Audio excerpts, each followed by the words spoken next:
प्यारे साथियों नमस्कार। Teachers academy online coaching institute से मैं हूं अम्बरीश शुक्ल। आप सबका बेहद स्वागत है आपके अपने चहेते संस्थान में। टीचर्स एकेडमी एकमात्र संस्थान है जो आपको अध्यापक बनाने के लिए सदैव प्रतिबद्ध रहता है। और इसी प्रतिबद्धता की कड़ी में आज आपके सामने मैं लेकर उपस्थित हुआ हूं हिंदी के एक महत्वपूर्ण टॉपिक, जिसे हम साहित्य शास्त्र या काव्य शास्त्र के नाम से जानते हैं। चलिए शुरू करते हैं।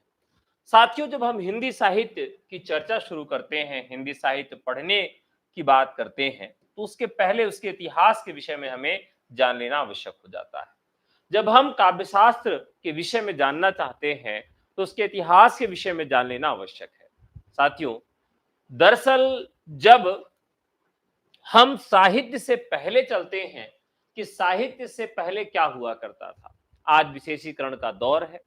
आज स्थिति ये है कि काव्य शास्त्र का विशेषज्ञ कोई और है, पाश्चात्य काव्य शास्त्र का कोई और है, भारतीय काव्य शास्त्र का कोई और है, हिंदी साहित्य के इतिहास का विशेषज्ञ कोई और है। विशेषज्ञता का दौर आ गया है, लेकिन पहले ऐसी विशेषज्ञता नहीं थी। विशेषज्ञता नहीं थी तो क्या था? पहले था वांग्मय, वाक्धनमय। जो बोलने की परंपरा में व्यवस्था थी वो वांग्मय की व्यवस्था थी। और इसी वांग्मय का जो विभाजन किया गया वह साहित्य, शास्त्र और वार्ता के रूप में किया गया। हम लोगों ने साहित्य में काफी कुछ पढ़ा और काफी कुछ अभी बाकी है। आज हम लोगों की चर्चा शुरू होगी शास्त्र पर। और जब हम शास्त्र की बात करते हैं, तो शास्त्र में हिंदी में हमें कौन कौन से शास्त्र पढ़ने हैं? तो एक तो हमें भाषा का शास्त्र पढ़ना है, भाषा शास्त्र। दूसरा पढ़ना है साहित्य का शास्त्र, साहित्य का शास्त्र हमें पढ़ना है। और तीसरा हमें व्याकरण का शास्त्र पढ़ना है। साथियों, हमें कौन कौन से शास्त्र पढ़ने हैं?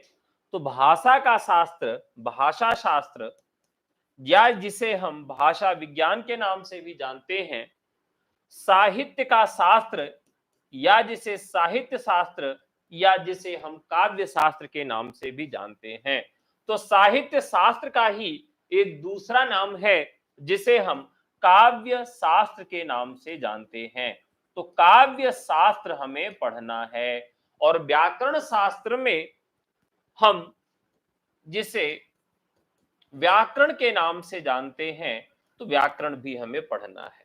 कुल मिलाकर आज हमारी जो चर्चा शुरू होगी वह शुरू होगी साहित्य के शास्त्र पर, यानी कि साहित्य शास्त्र पर। ठीक है। आशा करता हूं कि आप सब अच्छे होंगे, आपकी तैयारी अच्छी चल रही होगी। और आज बहुत दिन बाद आपके साथ लाइव होके पढ़ने का एक मौका मिला है। कुछ दिन तक हम लोग अभी लाइव रह के पढ़ाई करेंगे और कुछ महत्वपूर्ण बिंदुओं पर भी हम लोग तैयारी करेंगे।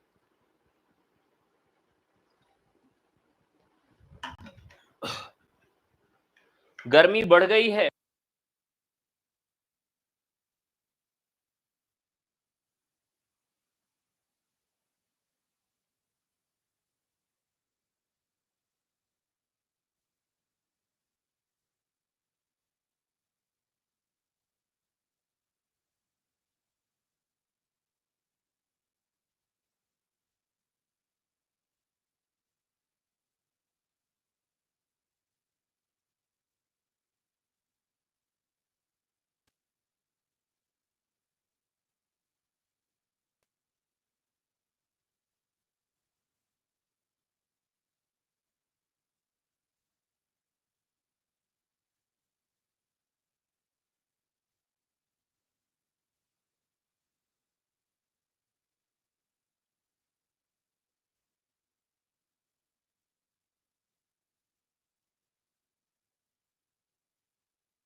ठीक है, आवाज अब मिलने लगी होगी। ठीक है, तो हम आज बात करेंगे साहित्य के शास्त्र पर, यानी कि जो हमें अनुशासित करने का कार्य करता है। मनुष्यों को अनुशासित करने का काम धर्म करते हैं और शास्त्र करते हैं और संविधान करता है। हम अगर कह दें छोटे से बच्चे को कि बेटा मेढक मारने से आपके कान में दर्द होगा, कान दर्द करेगा अगर तुमने मेढक को मार दिया, बच्चा डर जाता है। तो हमें किसी न किसी तरीके से अनुशासित करने के लिए धर्म और शास्त्र का सहारा लेना पड़ता है, और उसी प्रकार से मनुष्यों को अनुशासित करने के लिए संविधान का भी सहारा लेना पड़ता है। वैसे काव्य को अनुशासित करने के लिए और काव्य की श्रेणी में कौन आएगा कौन नहीं आएगा, इसकी भी पूरी जिम्मेदारी शास्त्र ही निभाते हैं। ठीक है,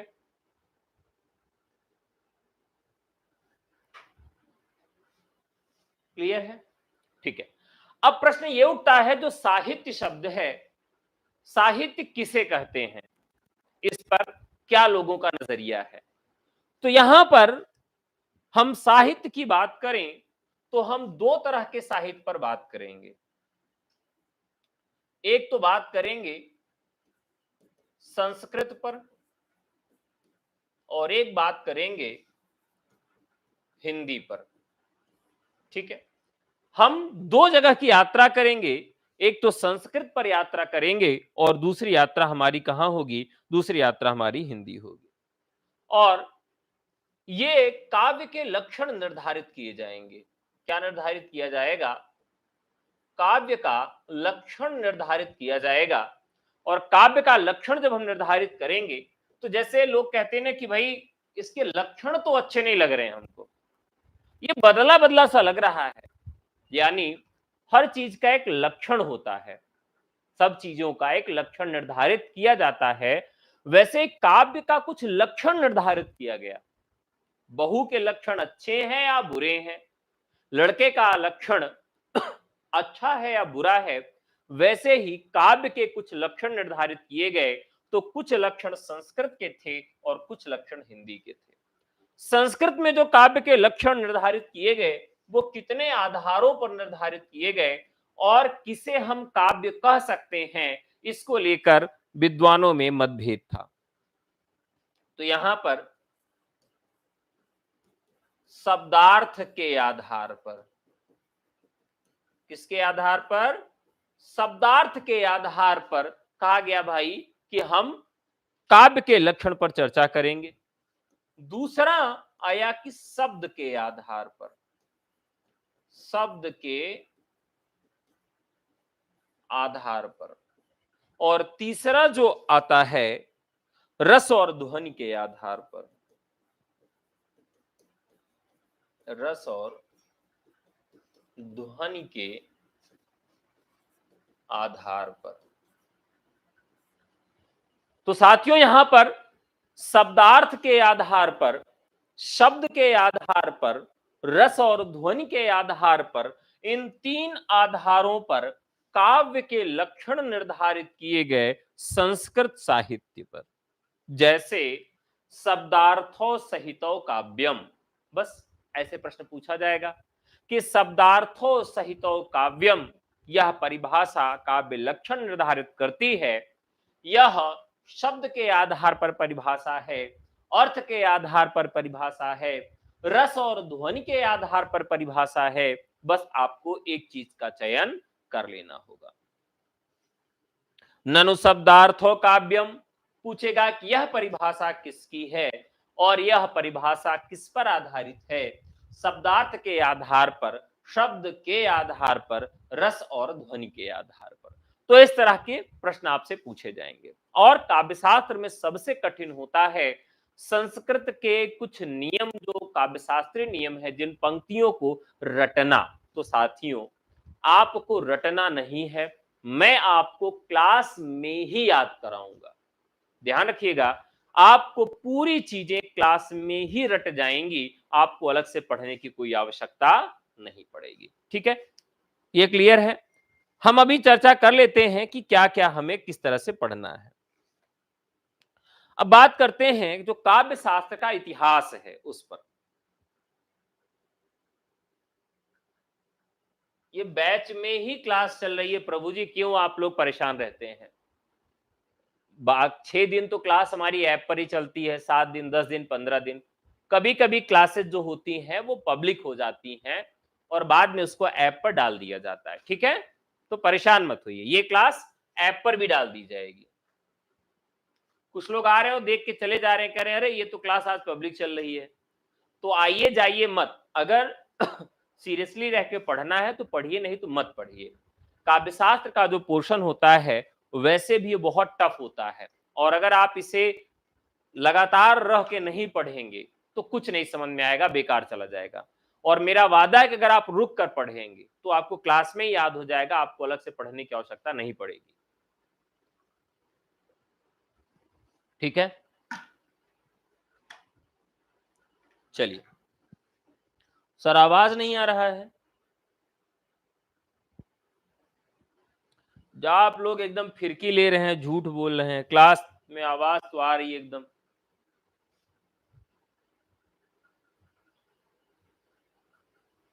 आवाज आ रही भैया, एकदम धुआंधार आ रही है। ठीक है, बाकी लोग बता दें आ रही है आवाज। ठीक है, चलिए शुरू करते हैं।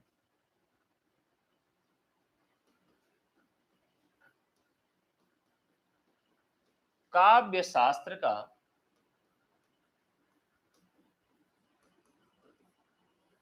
इतिहास तो हम शुरू करेंगे। नमस्कार, सबको प्रणाम। काव्य शास्त्र का इतिहास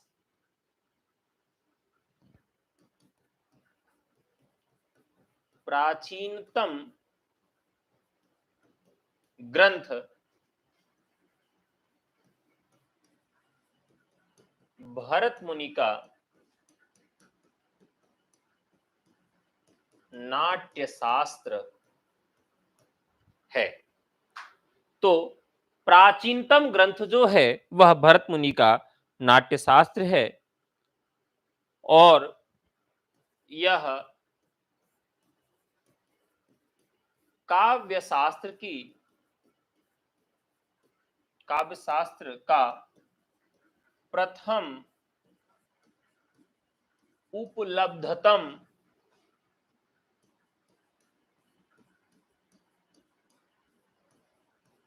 ग्रंथ है। प्राचीनतम ग्रंथ भरत मुनि का नाट्य शास्त्र है। यह काव्य शास्त्र का प्रथम उपलब्धतम ग्रंथ है। इसका मतलब इसके पहले और भी काव्य शास्त्र के ग्रंथ लिखे गए ऐसे प्रमाण मिलते हैं, लेकिन उपलब्ध कोई ग्रंथ नहीं होता है। ठीक है, ये क्लियर हो गया आपको? बढ़िया। भरत मुनि के बाद एक पूरी परंपरा चली जिसमें हम भामह से शुरू करेंगे, और ये परंपरा आते आते भारतीय काव्य शास्त्र में हिंदी साहित्य तक पहुंच जाती है। तो जिसमें भामह, उद्भट, दंडी, वामन, रुद्रट, भोजराज,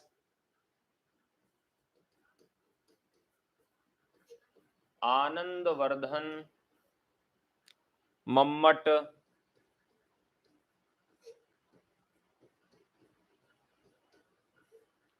जयदेव, विश्वनाथ, अप्पय दीक्षित,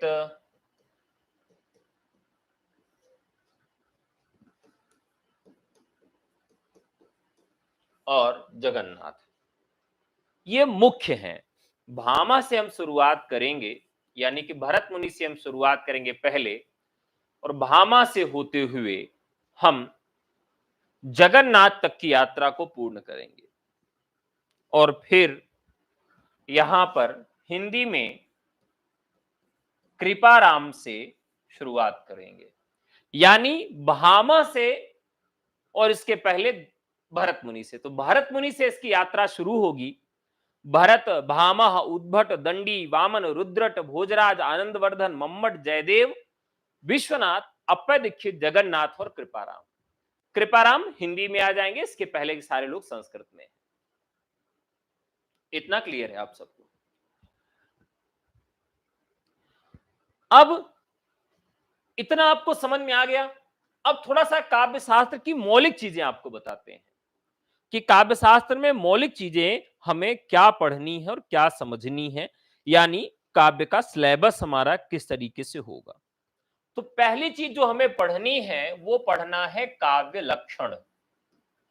और काव्य लक्षण में हमने आपको बता दिया कि काव्य का लक्षण हम 3 आधार पर पढ़ेंगे: शब्द के आधार पर, शब्दार्थ के आधार पर, रस और ध्वनि के आधार पर। ठीक है, यानी कि हर व्यक्ति ने काव्य के लिए क्या परिभाषा निर्धारित की। किसी ने शब्द के आधार पर शब्दार्थों सहितो काव्यम कह दिया, किसी ने शब्दार्थ के, किसी ने शब्द के और किसी ने रस और ध्वनि के आधार पर काव्य लक्षण की परिभाषा को निर्धारित किया। और जब हम काव्य लक्षण पढ़ेंगे तो फिर पढ़ेंगे काव्य प्रयोजन।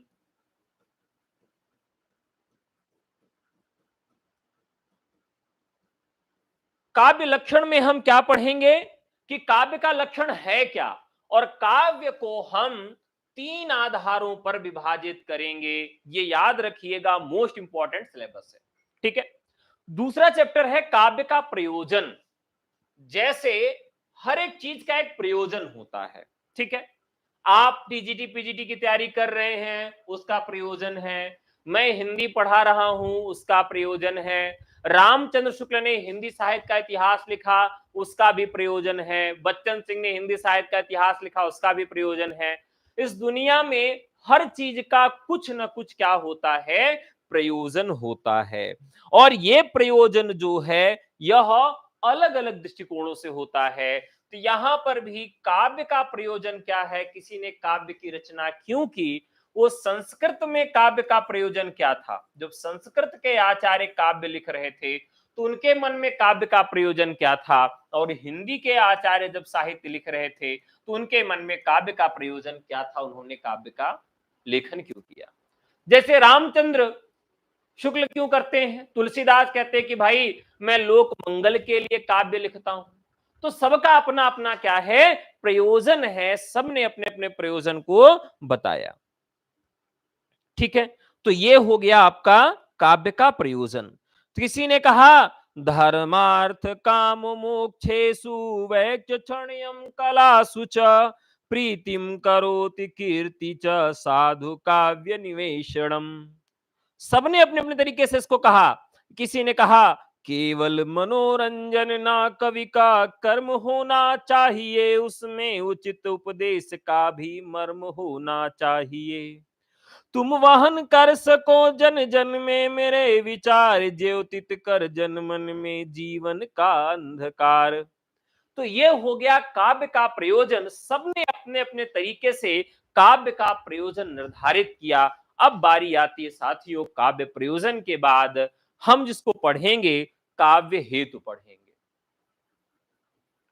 काव्य हेतु, काव्य प्रयोजन और काव्य हेतु थोड़ा सा मिला जुला है। और यहां हम संस्कृत में भी इस बात को पढ़ेंगे कि संस्कृत में काव्य का हेतु क्या है और हिंदी साहित्य में काव्य का हेतु क्या है, हेतु का तात्पर्य क्या है।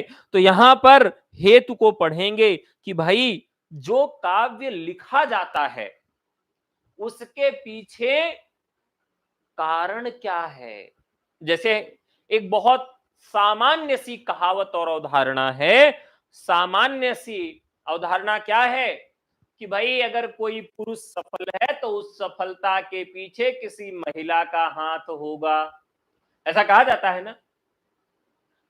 अब कोई महिला अगर सफल होती है तो उसके पीछे भी किसी पुरुष का हाथ होता है, स्वाभाविक है।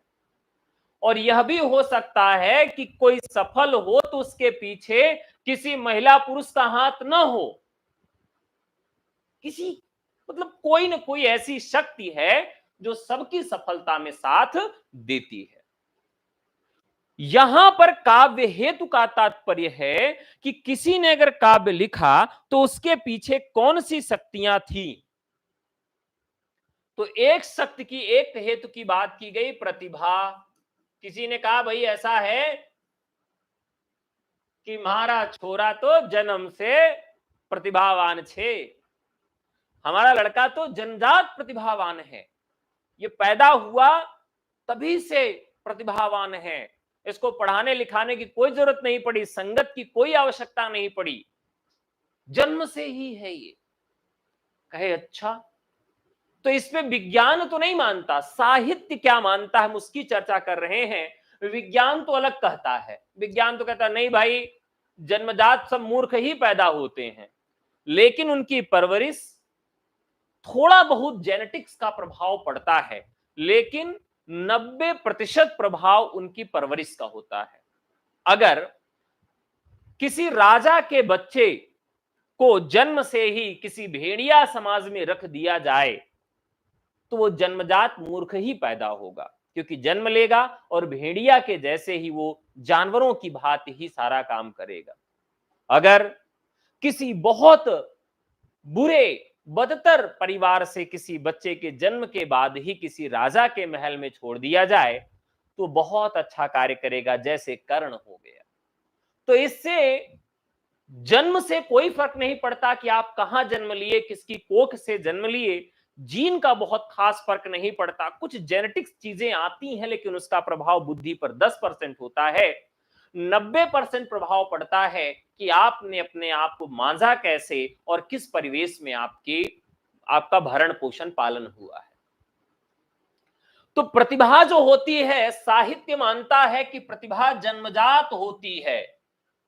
एक तो हो गई काव्य का हेतु हुआ कि कोई काव्य अगर लिख रहा है, तुलसीदास ने अगर काव्य लिखा तो वो क्यों लिखे, क्योंकि वो प्रतिभावान थे, प्रतिभा थी। दूसरा साथियों यहां पर हेतु हो जाएगा व्युत्पत्ति। दूसरा क्या हो जाएगा, व्युत्पत्ति हो जाएगा। और व्युत्पत्ति का मतलब होता है कि श्लोक शास्त्रे काव्याद विच्छमणाव, संसार के निरीक्षण से नया काव्य और शास्त्रों के अध्ययन से प्राप्त होता है। बहुलता का तात्पर्य व्यापक ज्ञान से है। कोई बच्चा अच्छे घर में जन्म नहीं लिया या लिया, लेकिन उसने अध्ययन और अध्यापन बहुत अच्छे से किया, शास्त्रों का अध्ययन बहुत अच्छी तरीके से किया और उसके बाद उसके अंदर ज्ञान आ गया। तो दो आधार हैं, एक आधार है प्रतिभा का और एक आधार है व्युत्पत्ति का। जन्म लिया और जन्म के बाद उसने कुछ अच्छी पुस्तकें, कुछ अच्छे काव्य के ग्रंथ पढ़ लिए तो उसके अंदर क्या हो गया, काव्य लिखने हेतु व्युत्पत्ति आ गई। ठीक है, तो ये हो गई व्युत्पत्ति। तीसरी जो प्रतिभा है जिसे हम क्या कहते हैं, करत करत अभ्यास से, और तीसरा होता है अभ्यास। जैसे आप में से बहुत सारे ऐसे लोग हैं जिनको रोज ये कहा जाता होगा कि कुछ भी हो जाए, कितना भी पढ़ लो, किसी से भी पढ़ लो, तुम्हारा कुछ नहीं होने वाला, तुम मंदबुद्धि हो, तुम्हें कुछ नहीं याद होता। और ऐसे लोग ही इस दुनिया में सबसे ज्यादा सफल हुए हैं, जिनको उनके गुरुओं ने, उनके माता पिता ने, उनके सगे संबंधियों ने कह दिया कि ये लड़का नकारा है, कुछ नहीं कर सकता। इस दुनिया में ऐसे ही लोगों ने अधिक नाम कमाया है। आप किसी भी ऐसे बड़े और सफल व्यक्ति का नाम सोच लीजिए, उसको जन्मजात कुछ नहीं मिला, यानी कि प्रतिभा ना के बराबर थी, व्युत्पत्ति उसके अंदर ना के बराबर थी, उसने अभ्यास से अपने आप को उस काबिल बना लिया। तो आप अभ्यास पर भी भरोसा कर सकते हैं। तो काव्य का हेतु, किसी ने काव्य में रामायण लिखा, किसी ने काव्य में महाभारत लिखा, किसी ने रामचरितमानस लिखा, तो उसके पीछे का कारण क्या है, तो या तो प्रतिभा है, या तो व्युत्पत्ति है, और या तो अभ्यास है। तो ये 3 तरह के काव्य हेतु हैं जिस पर चर्चा की गई, यह भी हमको पढ़ना है। ठीक है, चलिए अब बात करते हैं। इसके बाद आता है साथियों काव्य गुण और काव्य दोष। ठीक है, जैसे आप घर से निकले, आपके माता पिता ने आपको मना कर दिया, अरे बेटा ऐसे कहां जा रहे हो, इधर से तो नहीं जाना चाहिए, इधर से अगर गए तो बड़ा गड़बड़ हो जाएगा।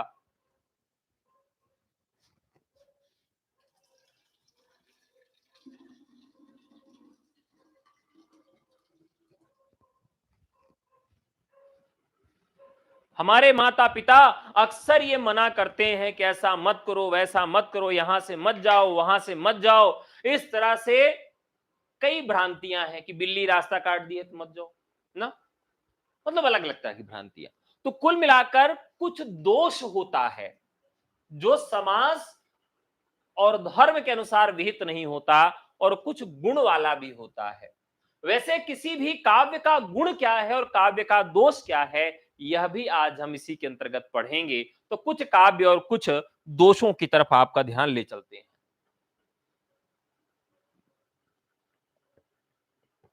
चलिए अब गुणों की बात करें तो काव्य गुण मुख्यतः कितने प्रकार के हैं। कई बार परीक्षा में यहीं से प्रश्न पूछा गया है, माधुर्य, ओज और प्रसाद। माधुर्य, ओज और प्रसाद, यहां से हूबहू प्रश्न पूछे जाते हैं। यहां से आप देखेंगे तो हूबहू प्रश्न आपके यहां आया है और आगे भी आएगा। ठीक है, ये आपको याद ही रखना होगा। ठीक है, काव्य में 10 गुण होते हैं। वामन ने अलग अलग बताया 48। तो किसने कितना गुण बताया और किसने कितना दोष बताया, यह प्रश्न पूछा जाएगा। वामन ने, भामह ने, उद्भट ने, राजशेखर ने, भरत मुनि ने किसने कितना काव्य का गुण बताया और किसने कितना काव्य का दोष बताया, यह भी प्रश्न आपके यहां पूछा जाएगा। लेकिन मुख्य रूप से ये 3 ही काव्यों के गुण हैं, माधुर्य, ओज और प्रसाद। ठीक है, साथियों अब बात करते हैं कि काव्य की दोष की बात। काव्य के दोष के लिए 2 भाग कर दिए गए, शब्द के आधार पर, अर्थ के आधार पर। 2 आधारों पर यहां पर काव्य दोषों का विभाजन कर दिया गया। शब्द दोष 37 प्रकार के हैं और अर्थ दोष 27 प्रकार के हैं। ठीक है, चलिए जैसे एक आध दोष मैं आपको दिखा देता हूं तो आपको थोड़ा सा समझ में आ जाएगा। जैसे हमने कहा अ, एक कि सिर पर बैठे काग, मूड़े पर बैठा काग, आंख दो खात निकारत, जीभई खींचत स्यार, अति आनंद उर धारत। मूड़े पर बैठा काग, अब यहां एक शब्द आया है मूड़े पर बैठा, मूड़। तो साहित्य में एक दोष होता है जिसे ग्रामत्व दोष कहते हैं, ग्रामत्व दोष। अब जैसे बहुत सारे लोग शहर में तो आ गए, लेकिन शहर में आने के बाद गांव की भाषा नहीं भूल पाए।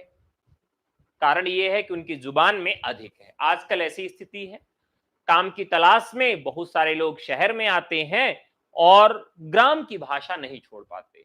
जैसे कहेंगे कि भैया टाठी कहां है, लाओ सब लोग खाना लो, घाम में कपड़ा झुराने के लिए डाल दो, यहां बढ़नी से साफ कर दो, आज हमारे मूड़े में बहुत दर्द है, आज हमारा गोड़ बहुत पिरा रहा है, इस तरह की भाषा का प्रयोग लोग करते हैं।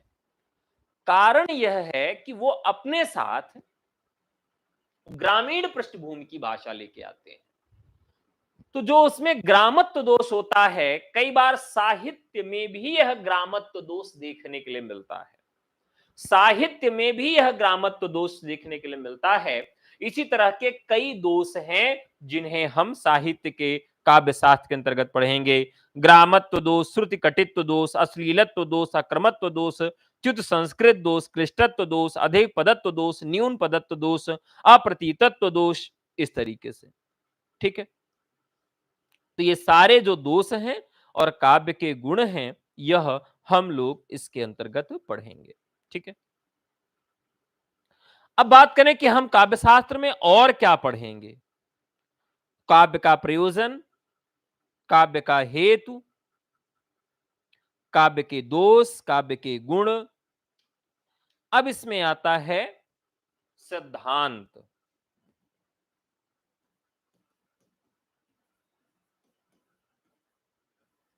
सिद्धांत और संप्रदाय।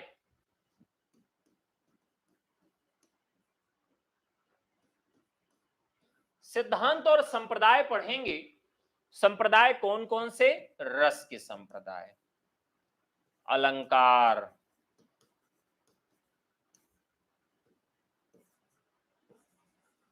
वक्रोक्ति,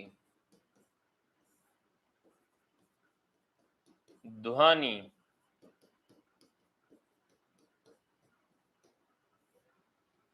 औचित्य। तो रस, अलंकार, ध्वनि और औचित्य। और इसी में एक संप्रदाय आएगा, रीति संप्रदाय।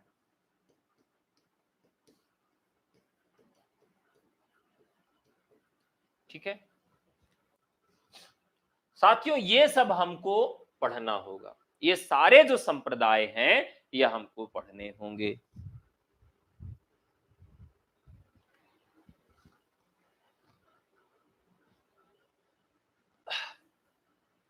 साथियों, आप देखेंगे तो लगभग 19% प्रश्न यहीं से आपके आ जाएंगे या आ जाते हैं।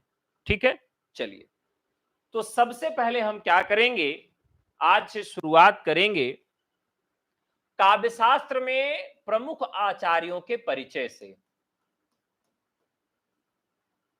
आचार्यों का परिचय। एक प्रश्न आपके यहां आचार्यों के परिचय से पूछा जाता है और उसमें पूछा जाता है कौन सा आचार्य किस क्रम में आता है।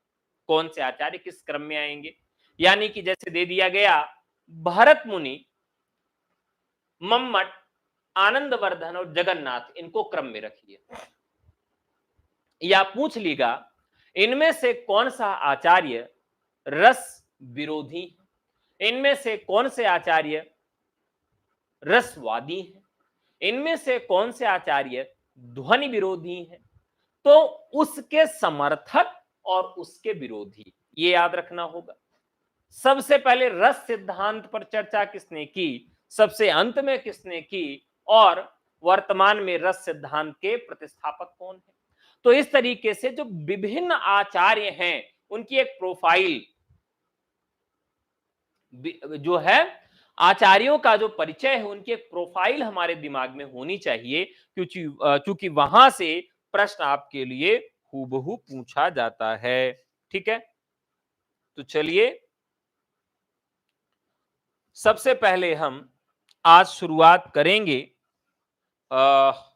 आचार्यों के परिचय से, और फिर इसके बाद आचार्यों का परिचय जब पूर्ण हो जाएगा तो पहली क्लास में हम बात करेंगे साथियों काव्य शास्त्र के इतिहास के विभाजन पर। जैसे हम हिंदी साहित्य के इतिहास का विभाजन करते हैं आदिकाल, भक्तिकाल, रीतिकाल और आधुनिक काल के रूप में, वैसे काव्य शास्त्र के इतिहास को हम कितने भागों में विभाजित कर सकते हैं, यह भी हम विभाजित करेंगे, क्योंकि यह भी प्रश्न परीक्षा में पूछा जा चुका है कि काव्य शास्त्र का जो इतिहास है उसको कितने भागों में विभाजित किया गया है।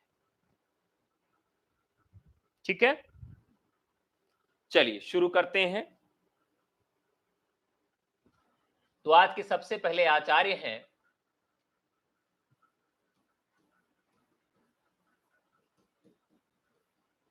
आचार्य का नाम है आचार्य भरत मुनि। आचार्य भरत मुनि और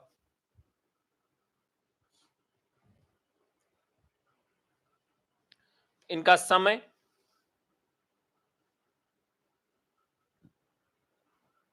आचार्य यहां पर लिखेंगे कि इनका समय किसने दिया। सबसे पहले तो बलदेव उपाध्याय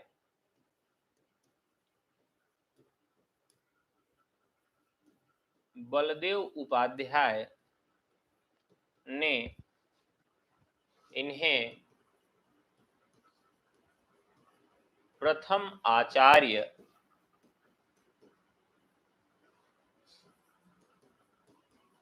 बताते हुए इनका समय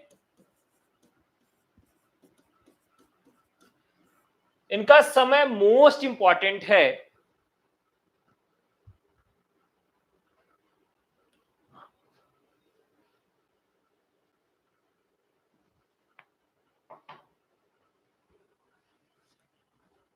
द्वितीय शताब्दी,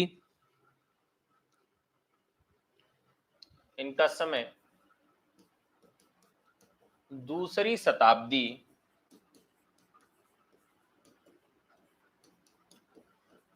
निर्धारित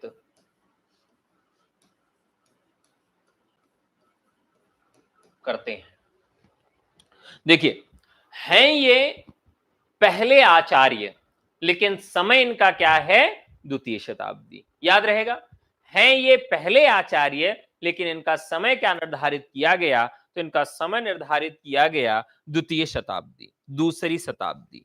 याद रहेगा सबको, याद भी रखिएगा, क्योंकि ये अत्यंत महत्वपूर्ण है कि इनका समय क्या निर्धारित किया गया? द्वितीय शताब्दी। अब बात करते हैं इनकी रचना को लेकर कि इनकी रचनाएं क्या क्या हैं।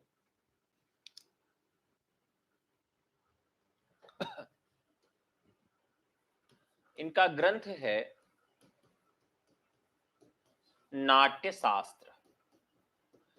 इनके ग्रंथ के विषय में हम पूरी चर्चा करेंगे जब रस सिद्धांत पढ़ेंगे, और एक एक अध्याय के विषय में चर्चा करेंगे। हमारे पास नाट्य शास्त्र की पुस्तक भी है, ठीक है। किस अध्याय में इन्होंने क्या चीज बताई है, किस अध्याय में क्या है, वो मैं आपको एकदम बढ़िया से याद करा दूंगा, बता दूंगा, जो परीक्षा के लिए उपयोगी और महत्वपूर्ण है, ठीक है। तो नाट्य शास्त्र जो ग्रंथ है इनका, यह ग्रंथ में क्या क्या है, इस पर हम पूरी बात करेंगे। और ये काव्यालोचना और काव्य शास्त्र का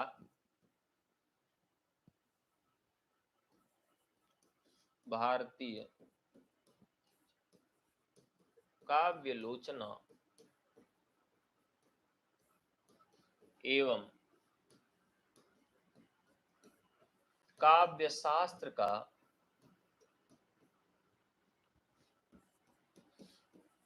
विश्वकोश है, ठीक है।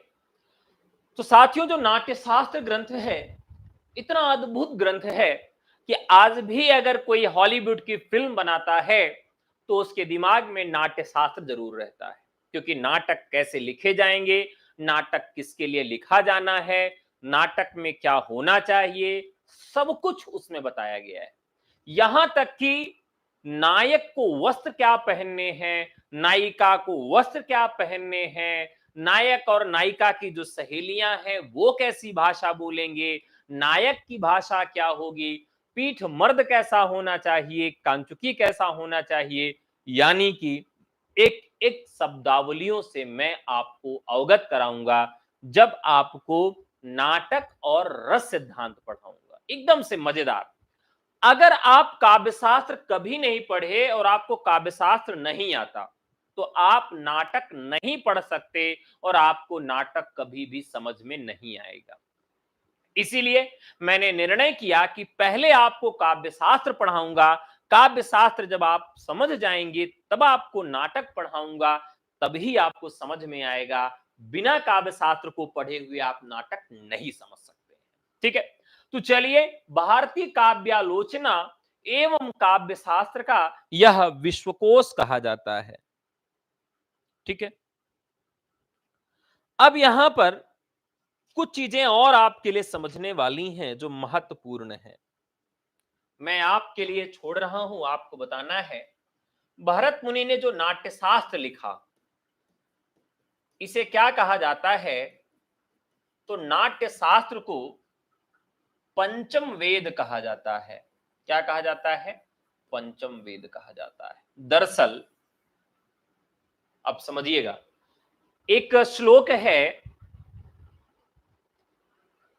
दिवसावसाने नटराज राजो ननाद ढक्काम नव पंचबारम। दिवस के अवसान पर नटराज राजो, जो नटों के राजा हैं, मतलब जो, जैसे आप भारतीय फिल्म इंडस्ट्री में महाअभिनेता महानायक अमिताभ बच्चन को कहते हैं, ठीक उसी प्रकार से इस पूरे विश्व में नटों के राजा हैं, यानी अभिनेताओं के भी अभिनेता हैं, महानायकों के भी महानायक हैं शिव। उनको इसीलिए नटराज कहा जाता है, नटों के राजा कहा जाता है। तो ये पूरी धरती की रचना हो गई और वेदों की रचना हो गई। ब्रह्मा जी ने वेदों की रचना कर दी कि भाई जितने लोग हैं वो इससे आनंदित होंगे। तो वेद पढ़ने का जो अधिकार था वो कुछ कुछ ही वर्गों के पास था, और जो मनोरंजन का अधिकार था वह भी कुछ ही वर्गों के पास था। यानी कि जो आम जनता थी वह मनोरंजन के अधिकार से विरत थी, उसको मनोरंजन नहीं मिल पा रहा था। तो ब्रह्मा जी बहुत दुखी हुए कि मैंने धरती तो बना दी, लेकिन हमारी धरती पर लोग लड़ भिड़ रहे हैं, खुश नहीं है, उनके पास मनोरंजन के लिए कोई साधन नहीं है। वो आचार्य नंदकेश्वर के स्वप्न में आके कहते हैं कि ऐसे वर्ग जो मनोरंजन के अधिकारी नहीं है, उनके लिए सहज सरल मनोरंजन की व्यवस्था की जाए। और ऐसी मनोरंजन की व्यवस्था करने के लिए आचार्य नंदकेश्वर ने भरत मुनि को आदेश दिया कि आप जाइए और एक नए वेद की स्थापना करिए। और उन्होंने एक नए वेद की स्थापना की जिसका नाम है पंचम वेद या नाट्य शास्त्र। जब पंचम वेद की रचना की गई तो इस पंचम वेद में चारों वेद से कुछ न कुछ चीजें ग्रहण की गई। तो चलिए बताइए, किस वेद से क्या चीज ग्रहण किया गया? ये परीक्षा में प्रश्न पूछा गया है। ऋग्वेद से क्या ग्रहण किया गया? यजुर्वेद, अथर्ववेद, सामवेद। ये प्रश्न पूछा गया कि भरत मुनि ने जब नाट्यशास्त्र लिखा तो उन्होंने नाट्यशास्त्र में पांचों वेदों से थोड़ी थोड़ी चीजें ग्रहण करके और अंत में एक ग्रंथ लिख दिया। तो कहां से उन्होंने क्या ग्रहण किया है ये आप बताएंगे? चलिए फटाफट कमेंट करिए। देखिए, इसमें एक ग्रंथ है जो थोड़ा बहुत रस की बात करता है और एक गाने बजाने के लिए बात करता है। तो जो पाठ है, ऋग्वेद में सबसे अधिक ऋचाएं हैं और पाठ हैं। ऋग्वेद में सबसे अधिक ऋचाएं और पाठ हैं किस चीज के लिए? देवताओं की स्तुति के लिए ना। या सृष्टिस्त्राष्टुराद्या वहति विधिहुतं या हविर्या च होत्रे ये द्वे कालं विदित्तः श्रुति विषय गुणा या स्थितः व्याप्य विश्वं यामाहु सर्वबीज प्रकृतिरिति ययः प्राणिनः प्राणवन्ता प्रत्यक्षाभि प्रपन्नावस्तनु विराष्टाभिरीशः। ये वेद का पाठ नहीं है। आनो भद्रः क्रतवः यन्तु विश्वतो अदबधासः सदमिदवदे आसन्न प्रायुव रक्षितारः दिवे दिवे। कुछ पाठ बनाए गए, जैसे पहला पाठ तो अभिज्ञान शाकुंतलम का था। दूसरा क्या है कि वेदों में आह्वान करने के लिए, देवताओं को बुलाने के लिए, जैसे आप पूजा पाठ करते हैं तो आह्वान मंत्र है कि देवताओं को पहले बुला लीजिए, आनो भद्रा, चारों दिशाओं से जो भी पॉजिटिव एनर्जी, सकारात्मक ऊर्जा है वो आ जाए। तो पहले देवताओं को बुला लेते हैं, फिर उनका पूजा पाठ होता है। यानी कि पूजा पाठ के नियम, देवताओं के आह्वान के नियम, ये सारी चीजें जो भी पाठ हैं वो ऋग्वेद से ग्रहण किए गए। यानी कि ऋग्वेद की सबसे खास बात क्या है, वो पाठ है। तो यहां पर भरत मुनि ने ऋग्वेद से क्या ग्रहण कर लिया, पाठ ग्रहण कर लिया। एक चीज उन्होंने यहां से उधार ले लिया। दूसरा है, सबसे अच्छे गीत और संगीत की बात करें तो सामवेद में है गान। कैसे याद रहेगा, जब आप शाम के समय होते हैं, ये अक्सर बच्चों को भूल जाते हैं, जैसे आप शाम के समय जब होते हैं तो सबसे अधिक मौसम आपका, मन आपका रोमांटिक होता है। जब कभी शाम ढले तो मेरे दिल में आ जाना, जब कभी शाम ढले तो मेरे दिल में आ जाना। शाम का मौसम बड़ा मदहोश करने वाला, बड़ा रोमांटिक होता है। तो शाम के समय आप क्या करते हैं, अधिक गाना गाते हैं।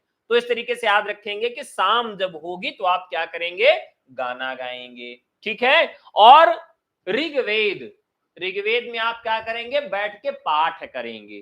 तो ऋग्वेद से पाठ हो जाएगा और सामवेद से क्या हो जाएगा, गाना हो जाएगा। ठीक है। हाँ, अब बात करते हैं, एक और है हमारे पास, रस की बात करते हैं। रस जो है, रस उन्होंने कहां से ग्रहण किया, अथर्ववेद से ग्रहण किया। और यजुर्वेद से उन्होंने क्या ग्रहण किया, अभिनय किया। ठीक है। तो ऋग से पाठ, यजुर से अभिनय। अब इसकी एक ट्रिक बना लेते हैं तो ये कभी नहीं भूलेगा। साथियों, थोड़ी सी आपको एक चीज मैं बता देता हूं, बस 1 मिनट से भी कम का समय लूंगा आपको। देखिए, ये हमारा मस्तिष्क है और इस मस्तिष्क में दो भाग होते हैं। एक भाग जो है आप इसको रट के फुलफिल करते हैं, और दूसरा भाग जो है आप इसे इमेज से फुलफिल करते हैं। इसमें इमेज से फुलफिल करते हैं और इसमें रट के फुलफिल करते हैं। जब आप जिस चीज को रटते हैं उसका 90% आप जो है भूल जाते हैं, केवल 10% याद रहता है रटने वाले से। और इमेज के माध्यम से जो चीज आप ध्यान में रखते हैं उसमें से 90% आपका याद रहता है, केवल 10% भूलते हैं।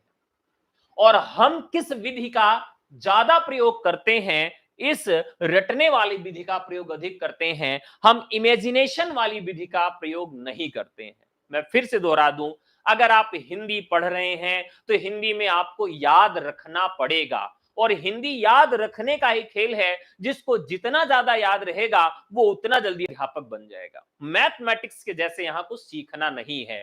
तो याद कैसे रहेगा, अगर आप किसी भी चीज को इमेजिनेशन फॉर्म में याद करते हैं तो ये साइंटिफिक है कि 90% चीजें याद रहेंगी, केवल 10% भूलेगा। और रटने पर आपको केवल 10% चीजें याद रहेंगी, 90% भूलेगा। और हम सबसे अधिक, हम क्या पूरा विश्व सबसे अधिक इस रटने वाली प्रक्रिया पर ही जोर देता है, और 90% चीजें भूल जाता, केवल 10 याद रहती है। तो मैं आपको जो पढ़ाऊंगा, जो याद करने की विधियां बताऊंगा, वो किससे बताऊंगा, इमेजिनेशन पावर से बताऊंगा, जिससे 90% आपको याद रहे, केवल 10% भूले। ये हमारी कक्षा की सबसे खास बात होती है। मैंने इसके लिए बहुत साधना भी किया है, बहुत सारी चीजें पढ़ी हैं, और उसके बाद मैं उसको अपने कोर्स पे लागू करता हूं, जिससे आपको चीजें रटनी न पड़े, चीजें अपने आप याद हो जाएं। चलिए, जैसे आज यहां देखते हैं, हमको याद करना है कि ऋग्वेद से पाठ। ठीक है, हमको क्या याद करना है, ऋग्वेद से पाठ। ठीक है।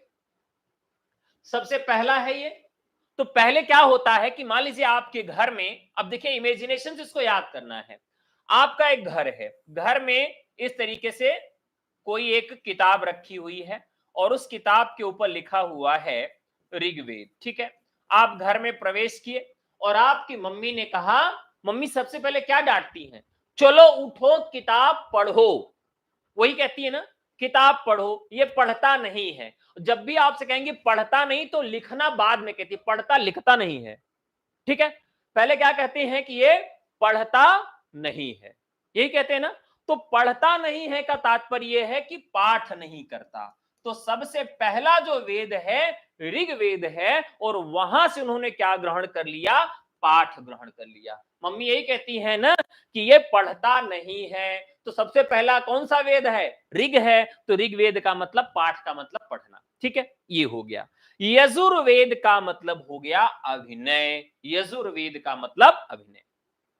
चलिए अब देखते हैं यजुर। यजुर आप कहते हैं तो इसमें आपको अजुर सुनाई दे रहा है, यजुर अजुर। यजुर कहने पर आपको असुर सुनाई दे रहा है। क्या सुनाई दे रहा है, असुर सुनाई दे रहा है। आप यजुर पढ़ते हैं तो आपको क्या सुनाई देता है, एक थोड़ी सी यहां पर भनक आ रही है असुर की, यजुर असुर। तो असुर की ध्वनि आ रही है।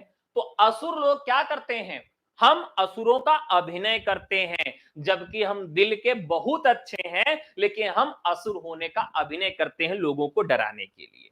तो अभिनय कहां से लिया गया, असुरों से। हम असुर हैं नहीं, लेकिन हम असुरों का क्या करते हैं, अभिनय करते हैं, यजुर असुर, ठीक है। तो अभिनय हमने कहां से लिया है, हमने लिया है यजुर्वेद से, यजुर असुर अभिनय। फिर बात आती है अथर्ववेद की, अथर्ववेद, ठीक है। अथर्ववेद जो है, अब आपने बहुत सारे ग्रंथों में देखा होगा, बहुत जगह आपने देखा होगा, तो जितनी भी रस वाले काम हैं, जितने भी रस यानी कि कोई जड़ी बूटी बनाई जा रही है, कुछ भी बनाया जा रहा है, तो वहां पर किसकी आवश्यकता पड़ती है, रस की आवश्यकता पड़ती है। यहां पर अथर्व लिखा गया है, क्या है, तो आपके घर का एक बच्चा है अथर्व। लगभग घरों में एक बच्चा होता है जिसका नाम क्या होता है, अथर्व होता है, ठीक है। और उसी को हम घर में कोई आता है तो क्या कहते हैं, बेटा ऐसा है कि रस रखा हुआ है, पानी रखा हुआ है, ग्लास में ले आओ मेरे पास। तो छोटे बच्चों को ही हम क्या कहते हैं कि जाओ बेटा ग्लास वाला पानी ले आओ, अथर्व बेटा जाओ रस लाओ। देखिए हम जो भी इमेजिनेशन फॉर्म लाएं उसमें खुद को शामिल करें। जैसे आप किसी शादी में गए तो शादी में एक वीडियो क्लिप बनी, ठीक है, और उस वीडियो क्लिप की कैसेट बनी, आपके मित्र ने आपको बुलाया, कहा ये आपको शादी वाली क्लिप दिखाते हैं। तो उस शादी वाली क्लिप में आप केवल अपने को देखना चाहेंगे, आप उसी जगह पर ज्यादा ध्यान केंद्रित रखेंगे जहां जहां आप शादी वाले में हैं। आपने कहा अरे यहां पर मुंह थोड़ा पॉज करके देखिए, तो जहां जहां आप शादी वाले क्लिप में हैं उतनी ही क्लिप आप देखना पसंद करते हैं, पूरी क्लिप से आपको लेना देना नहीं है। या तो आपकी कोई क्रश हो, या क्रश लड़की या लड़का कोई भी हो, तब आप उसको देखना पसंद करते हैं, इसके सिवा आप किसी को देखना पसंद नहीं करते हैं। कहने का तात्पर्य हुआ दोस्तों कि हमारा दिमाग जो है वो हमको सबसे अधिक महत्व देता है। तो कोई भी ट्रिक बनाए आप उस ट्रिक में स्वयं को शामिल करें तो वो हमेशा याद रहेगा। तो आपके घर में आपके रिश्तेदारी में कोई बच्चा है जिस बच्चे का नाम है अथर्व, ठीक है, क्या नाम है उसका, अथर्व नाम है। तो फिर उसको हम क्या करेंगे कि अथर्व बेटा जाओ रस लाओ, अथर्व बेटा पानी लाओ। तो ये ऐसे याद हो जाएगा, अथर्व को रस लाने के लिए कहा गया। यजुर से असुर निकला, असुरों का हम अभिनय करते हैं जबकि हम हैं नहीं। हमारी मम्मी कहती है कि ऋग्वेद उठाओ और उसका पाठ करो।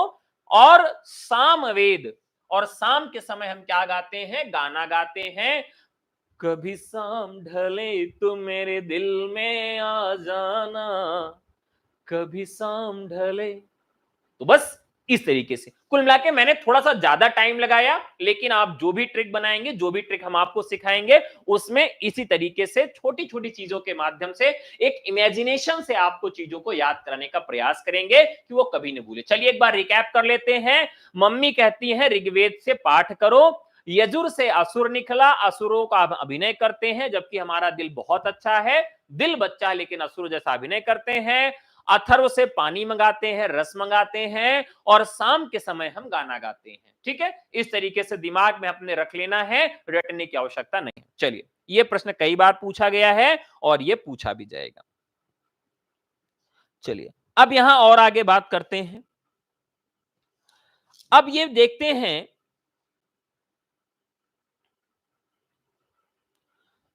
दरअसल भरत मुनि का जो समय है वो कोई निश्चित नहीं है, बलदेव जी ने निर्धारित किया है, लेकिन नाट्य शास्त्र का समय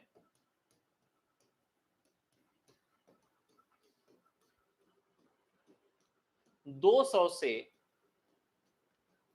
300 ईसा पूर्व, 200 से 300 ईसा पूर्व के बीच अनुमानित है। ठीक है, नाट्य शास्त्र का जो समय है वो फिक्स नहीं है, तो नाट्य शास्त्र का समय क्या है साथियों, अनुमानित है। ठीक है, तो अनुमानित क्या है, 200 से 300, लेकिन बलदेव साहब ने कहा कि नहीं, दूसरी शताब्दी इनका समय है। नाट्य शास्त्र का प्रधान विषय क्या है, इसका प्रधान विषय रूपक है। नाट्य शास्त्र का प्रधान विषय क्या है, तो ये नाटक है। ठीक है, अब बाकी इस पे हम और डिटेल में बात करेंगे। रूपक है, इसमें 36 अध्याय हैं, कई जगह इसमें 37 अध्याय भी मिलते हैं, तो 36 अध्याय हैं कि 37 अध्याय हैं, इस पर हम अलग से बात करेंगे। मैं आपको पुस्तक ही नाट्यशास्त्र की दिखा दूंगा कि कितने अध्याय हैं। ठीक है, और 36 अध्याय हैं साथियों, 5000 श्लोक हैं, और अनुष्टुप छंद का अधिकतम प्रयोग है। किस छंद का सबसे ज्यादा प्रयोग किया है भरत मुनि ने, तो सबसे अधिक इन्होंने अनुष्टुप छंदों का प्रयोग किया है।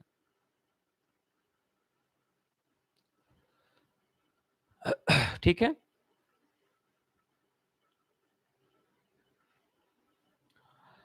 अब इन्होंने नाटक के 4 अंग स्वीकार किए।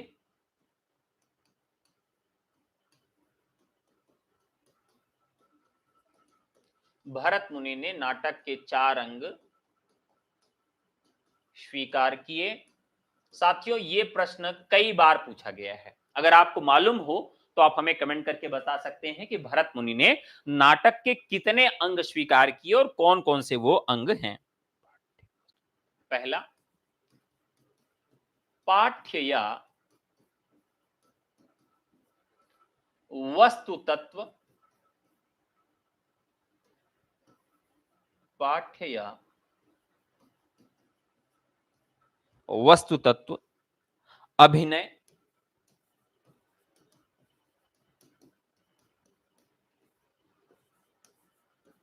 तीसरा संगीत, और चौथा रस। ये मोस्ट इंपॉर्टेंट है, यहां से चीजें आपको पूछी जाएंगी, आपको याद रखना है कि नाटक के 4 अंग भरत मुनि ने कौन कौन से स्वीकार किए हैं। तो भरत मुनि ने नाटक के 4 अंग स्वीकार किए, वो कौन कौन से हैं, यहां पर हमने लिख दिया, पाठ्य या वस्तु तत्व, अभिनव, संगीत और रस। चलिए इसको याद कर लेते हैं। सबसे पहले उन्होंने पाठ्य या वस्तु तत्व को रखा, यानी कि जो उसका कथानक होगा, वो सबसे ज्यादा होगा। मतलब पहला उन्होंने कथानक को रख दिया, दूसरा जो उन्होंने अभिनय को रख दिया, तीसरा संगीत को, चौथा रस को। चलिए हम एक इमेज के माध्यम से रख लेते हैं। यहां पर एक कहानी आपको सुनाई जा रही है। क्या की जा रही है? एक कहानी सुनाई जा रही है। ठीक है, कहानी का मतलब जो हो गया वस्तु तत्व हो गया। कहानी जैसे सुनाई गई तो कहानी सुनाते सुनाते जो कहानी सुना रहा था वो थोड़ा बहुत अभिनय करने लगा। क्या करने लगा साथियों? अब मान लीजिए आप कहानी सुनाते हैं तो कहानी सुनाते सुनाते आप उस किरदार में भी अपने को डुबो लेते हैं। जैसे तो शेर आया और शेर ने दहाड़ा और बंदर डर गए, बंदर भागने लगे। अब यहां क्या हुआ? बंदर के अभिनय में आ गए। फिर जैसे आगे बढ़े तो उधर से बहुत सारे कुत्ते चले जा रहे थे, कुत्ते भौंकने लगे। जैसे आगे बढ़े बिल्ली मिली, अब देखिए यहां पर क्या है, आप कहानी सुना रहे हैं और उस कहानी में अभिनय आ रहा है। कहानी मतलब वस्तु तत्व है, लेकिन उस वस्तु तत्व में क्या हो रहा है? अभिनय भी आ जा रहा है। जितने भी पात्र आ रहे हैं उस वस्तु तत्व में, उन सब का क्या हो रहा है? अभिनय आ जा रहा है। तो कहानी में अभिनय आया और अभिनय के साथ साथ क्या होता है? अभिनय तब मजेदार होता है जब संगीत उसके बगल बजती रहे। मतलब अगर खतरनाक संगीत नहीं बज रही है, अब अगर मान लीजिए खतरनाक संगीत नहीं है, आप देखिए कि दरवाजा जब खुलता है, कोई डरावनी फिल्म रहती है तो उसकी जो उसका जो म्यूजिक होता है, बैकग्राउंड म्यूजिक, बैकग्राउंड संगीत इतना खतरनाक होता है, डरावना। यानी कि जब कहानी सुनाएंगे तो उसमें अभिनय भी होगा और अभिनय के साथ साथ संगीत भी होगा। अगर संगीत नहीं है तो अभिनय बेकार है। यानी कि बहुत सारी चीजें गड़बड़ हो जाती हैं। जैसे मान लीजिए आप अभिनय में कुछ गड़बड़ी होगी तो संगीत उसको संभाल लेता है। तो कहानी में कथ्य होगा, अभिनय होगा और संगीत होगी। और जब ये तीनों चीज आप ला देंगे तो क्या होगा गुरु? कहेंगे बहुत रस मिला गुरु, एकदम मजा आ गया, रस से सराबोर हो गए। क्या हो गए? हम रस से सराबोर हो गए। तो यहां पर वही मामला हुआ कि सबसे पहले पाठ्य वस्तु तत्व होगा, फिर अभिनय आएगा और अभिनय के बाद संगीत आएगा और संगीत के बाद क्या जाएगा? रस से सराबोर हो जाएंगे, हमको रस मिलने लगेगा। क्लियर हो गया? तो कहानी, अभिनय, संगीत और रस, नाटक के 4 अंग स्वीकार किए। किसने स्वीकार किए? भरत मुनि ने। ठीक है, ये बहुत आसान सी चीज है। इन्होंने रस 8 माने, ठीक है, शांत रस नहीं माना, ठीक है, और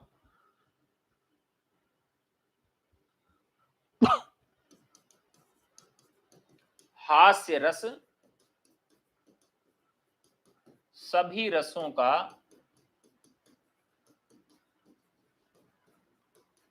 सुखात्मक है। उन्होंने कहा कि जो हास्य रस है वो सभी रसों का सुखात्मक है। हास्य रस क्या है? सभी का सुखात्मक है। इस पे भी बात कर लेंगे। और उन्होंने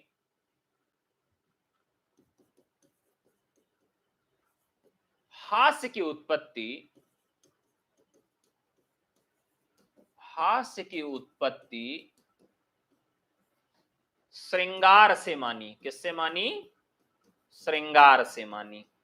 इसको भी बता देता हूं कि क्यों मानी, कैसे मानी। इसको पहले लिख लीजिए। श्रृंगार विभेद हास्य, ठीक है,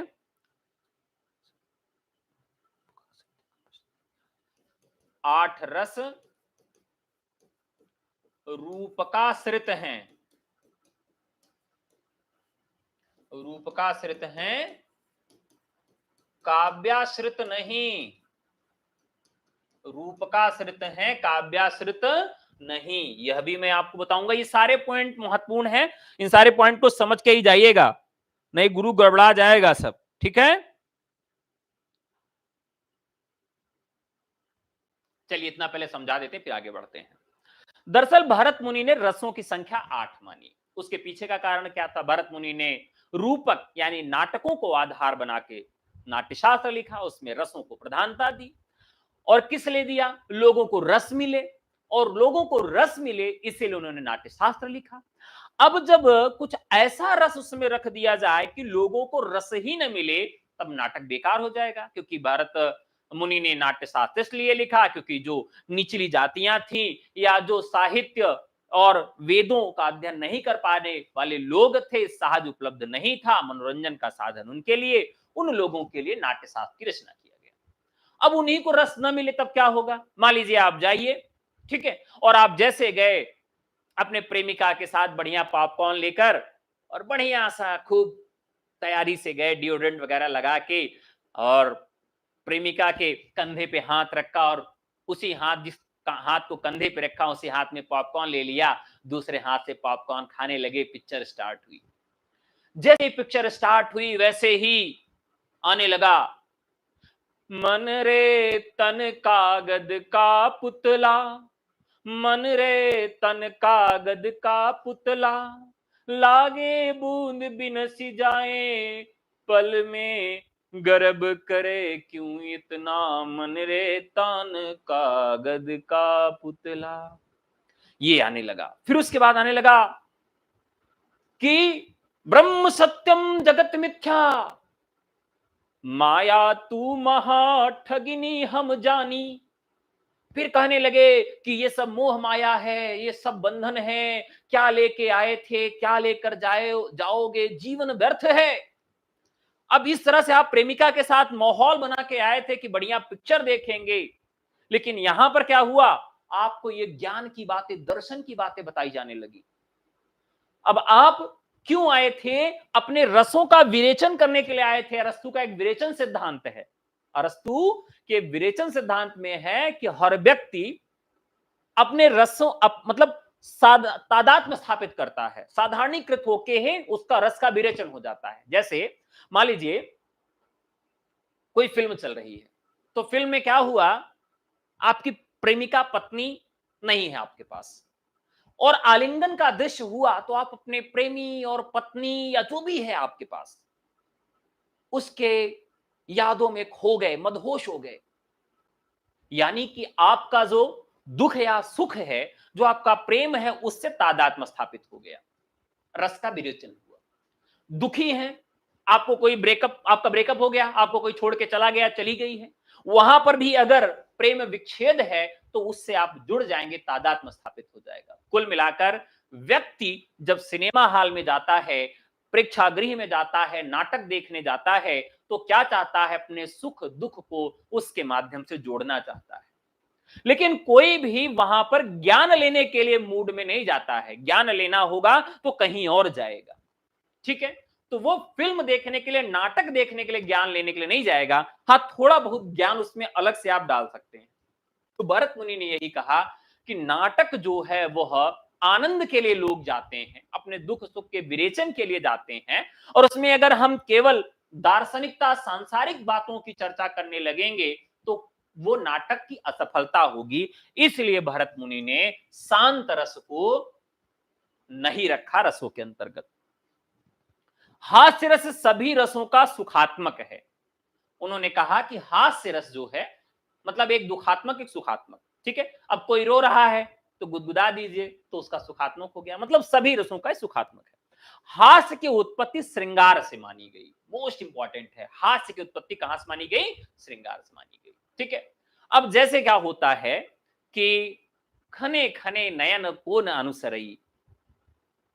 अब मान लीजिए कोई स्त्री, कोई बालिका अपने कान, आंख के कोरों से किसी को निहारती है और धीरे से मुस्कुरा देती है। यानी जो श्रृंगार है, श्रृंगार से हास्य उत्पन्न होता है, ठिठोली, मजाक। जैसे कहते नहीं, आजकल की एक अवधारणा है, अब तो काफी कम हो गई है, कि लड़की हंस दी मतलब पॉजिटिव सिग्नल है। बल्कि मुझे लगता है कि जो ये समझता है वो सबसे बेवकूफ है। लड़का हंसता रहे लेकिन लड़की को हंसते हुए देख नहीं सकता, वो देख ली समझेगा पॉजिटिव अप्रोच है। मतलब उसके नजर में है कि लड़की एकदम ऐसे मुंह लटकाए हुए रोती खड़ी रहे तब तो ठीक है, अगर हंस दी तो उसको लगेगा गुरु सब सही चल रहा है, एकदम सही सिग्नल है। अरे पगलऊ, ऐसा नहीं होता है। तो कहने का तात्पर्य यहां पर यह है कि हास्य रस की जो उत्पत्ति हुई है वो श्रृंगार से हुई है, और जहां श्रृंगार अधिक हो जाता है, श्रृंगार जहां रहेगा वहां पर हास्य उत्पन्न हो जाता है। यह बात भरत मुनि कहते हैं। 8 रस जो हैं, भरत मुनि ने कुल 9 रस नहीं बताए, 8 ही रस बताए, और उन 8 रसों में बात ये कर रहे हैं कि ये जो 8 रस हैं रूपकाश्रित हैं, यानी कि ये रूपक पर आधारित है, नाटक पर आधारित हैं। हम इनकी चर्चा काव्याश्रित नहीं कर रहे हैं, ये काव्य के आश्रित नहीं है। ये कई बार पूछा गया है, इंटरव्यू में कई बार इस तरह के प्रश्न पूछे गए हैं कि भरत मुनि ने जो रसों की स्थापना की वो काव्यो आश्रित हैं या नहीं है। तो ज्यादातर लोग कह देते हैं कि काव्य के आश्रित है, नहीं है। उन्होंने काव्य के आश्रित न कह के इसे रूपकों के आश्रित कहा है, अर्थात उन्होंने जो रसों की अवधारणा रखी है वह नाटकों के अधीन रखी है। ये आपको याद रखना पड़ेगा, ठीक है। और इसका उद्देश्य क्या है? उनका उद्देश्य था प्रेक्षकों का आनंद। क्या था? प्रेक्षकों का आनंद।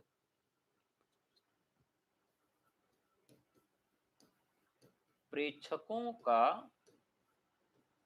आनंद